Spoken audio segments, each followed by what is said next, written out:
శ్రీమాత్రే నమః. మహాస్వామి వారు ఒక మారుమూల ఊరిలో ఉన్న ఒక ముసలావిడి గురించి తన దగ్గరికి వచ్చిన భక్తుణ్ణి అడిగారు అంటే ఆవిడ ఎంత గొప్ప సాధన చేశారో కదా, ఆవిడ ఎంత గొప్పవారో కదా. అసలు ఎందుకు మహాస్వామి వారు ఆవిడ గురించి అడిగారో ఈరోజు మనం ఈ వీడియోలో తెలుసుకుందాం. తెలుసుకునే ముందు మహాస్వామి వారి పాదపద్మాలకి నమస్కరిస్తూ వీడియోలోకి వెళ్ళిపోదాం. ఒకసారి మహాస్వామి వారి దగ్గరికి ఒక భక్తుడు వస్తాడనమాట. వచ్చి తను ఎక్కడి నుంచి వచ్చాడు ఏంటి ఆ వివరాలన్నీ మహాస్వామి వారితో చెప్తూ ఉంటాడు. వెంటనే మహాస్వామి వారు అంటారు, మీ ఊళ్ళో టుక్కిరి పార్టీ అనే ఆవిడ ఉన్నారా అని చెప్పి అడుగుతారు. వెంటనే అతను అంటాడు, అవును ఆవిడ మాకు చుట్టాలే అని చెప్పి చెప్తాడనమాట. రామ వినాయకుడు ఇంకా ఉన్నాడా అని అడుగుతారు మహాస్వామి. ఉన్నారు, మా ఊర్లో ఆ వినాయకుడు చాలా ప్రసిద్ధి అని చెప్పి బదులిస్తాడు. వెంటనే మహాస్వామి వారు ఆ ముసలావిడి గురించి వినాయకుడి గురించి ఎన్నో విషయాలు అడుగుతారు, కానీ దేనికి సమాధానం చెప్పలేకపోతాడనమాట. ఇంతకీ మహాస్వామి వారు ఆ రామనామ వినాయకుడి గురించి ఆ ముసలావిడి గురించి ఎందుకు అడిగారు అంటే, ఇప్పుడు వచ్చిన ఈ భక్తుడి ఊళ్ళో శివాలయం కానీ విష్ణు ఆలయం కానీ ఉండేది కాదట.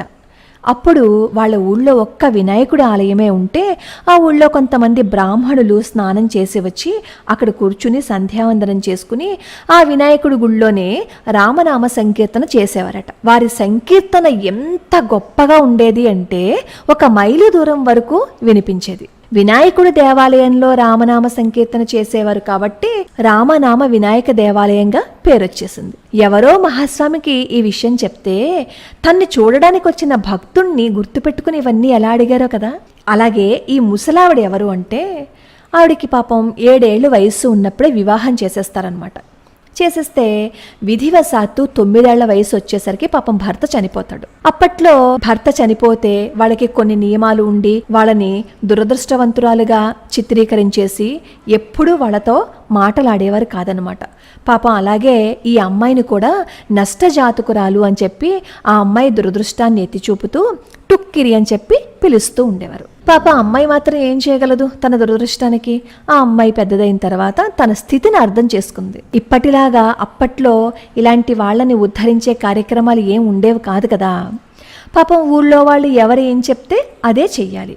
వాళ్ళని ఎదిరించే పరిస్థితి కూడా కాదు ఆ పిల్లది. పూర్వ సువాసినులకు విధించిన పాత పద్ధతుల ప్రకారమే పాపం ఆ అమ్మాయి జీవనం సాగించేది.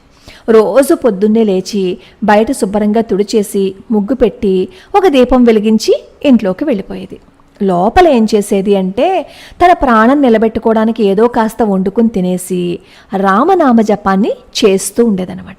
ఇంతకు మించి ఏం చేసేది కాదు ఆవిడ. అప్పుడప్పుడు ఎవరో ఒకళ్ళు వచ్చి తినడానికి ఇచ్చేవారు, అది తీసుకునేది, జీవితాన్ని గడిపేసేవారనమాట. ఎంతగా జపాన్ని చేశారు అంటే ఆవిడ చేసిన జపం అసలు లెక్క పెట్టలేనంతగా అయిపోతుంది. ఆవిడ ఎంత జపం చేసిందో కేవలం రామచంద్ర ప్రభువుకి మాత్రమే తెలుసు అని చెప్పి చెప్తారు. ఇలా రోజులు గడుస్తున్నాయి. ఒకరోజు ఆ ఊళ్ళో ఒక చిన్న పిల్లాడికి కడుపు నొప్పొస్తుంది. కడుపు నొప్పొస్తే ఏడ్చేస్తూ ఉంటాడు.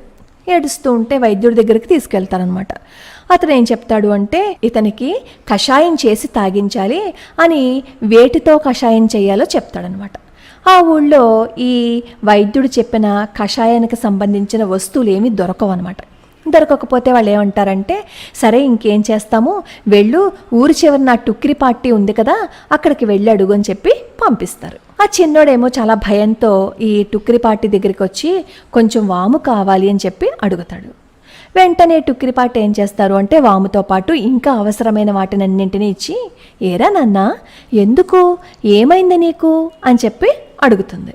వెంటనే ఈ చిన్నపిల్లాడికి ఏడుపు వచ్చేసి, కడుపు నొప్పిగా ఉంది, చాలా ఎక్కువగా ఉంది, నేను భరించలేకపోతున్నాను అని చెప్పి చెప్తాడు. పాపం వెంటనే టుక్కిరిపాటి లోపలికి వెళ్ళి, ఉండు ఇప్పుడే వస్తానని చెప్పి లోపలికి వెళ్ళి కొంచెం విభూతి తీసుకొచ్చి రామనామం చెప్తూ ఆ పిల్లాడి నుదుటిన పెడుతుంది. అంతే, ఆ పిల్లాడు అక్కడ ఒక్క క్షణం కూడా ఉండకుండా పరిగెత్తుకుంటూ ఇంటికి వెళ్ళిపోయి నాకు కషాయం వద్దు అని అరుస్తాడనమాట. వెంటనే తల్లి ఏం జరిగిందో అర్థం కాక, ఎందుకొద్దు అని చెప్పి అడుగుతుంది. ఎందుకంటే నాకు కడుపు నొప్పి తగ్గిపోయింది అంటాడనమాట. తల్లి ఈ బాలుడు నుదుటిపై ఉన్న విభూతిని చూస్తుంది. వెంటనే అతనికి అర్థమైపోతుంది, ఇది పార్టీ పెట్టింది, వెంటనే నా కడుపు నొప్పి తగ్గిపోయింది తెలుసా అని చెప్తాడు చాలా అమాయకంగా. ఈ విషయం ఊరంతా తెలిసిపోతుందనమాట. అప్పుడు అర్థమవుతుంది వాళ్ళకి, అయ్యో ఇంతకాలం మనం దురదృష్టవంతురాలు అని చెప్పి పిలిచాం, కానీ దురదృష్టవంతురాలు ఆవిడ కాదు, మనమే దురదృష్టవంతులు, అంత గొప్ప మనిషిని మనం దూరం పెట్టామని చెప్పి అప్పుడు జ్ఞానోదయం అయ్యి ఇంతటి సిద్ధి కలిగిందా ఈ పార్టీకి అని చెప్పి అనుకుంటారు. బహుశా ఇంత దురదృష్టవంతురాలు అని చెప్పి వీళ్ళు వదిలేశారు కదా, రామనామ మహత్యాన్ని చెప్పటానికే ఈ అద్భుతాన్ని రాముడు చేశాడేమో అని అనిపిస్తుంది. ఆ రోజు నుంచి ఆ ఊళ్ళో వైద్యుడితో పనే లేకుండా ఆ స్థానాన్ని ఈ పార్టీ తీసుకున్నారనమాట. అప్పటి నుంచి ఆవిడ పేరు టుక్కిరి పార్టీ కాదు, రామనామ పార్టీ అనమాట. ఆవిడ ఏమందిచ్చేవారు?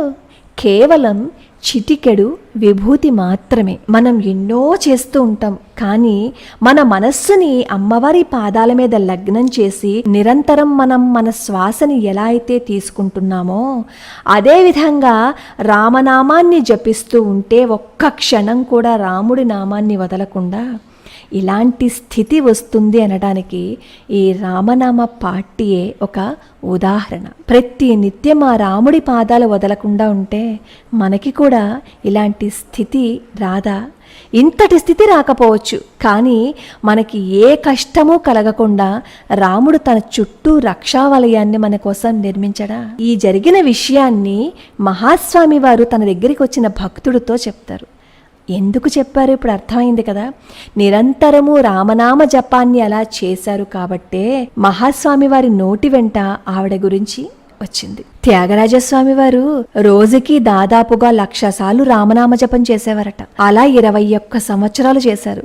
సమర్థ రామదాస స్వామి 12 సంవత్సరాలు చేశారు.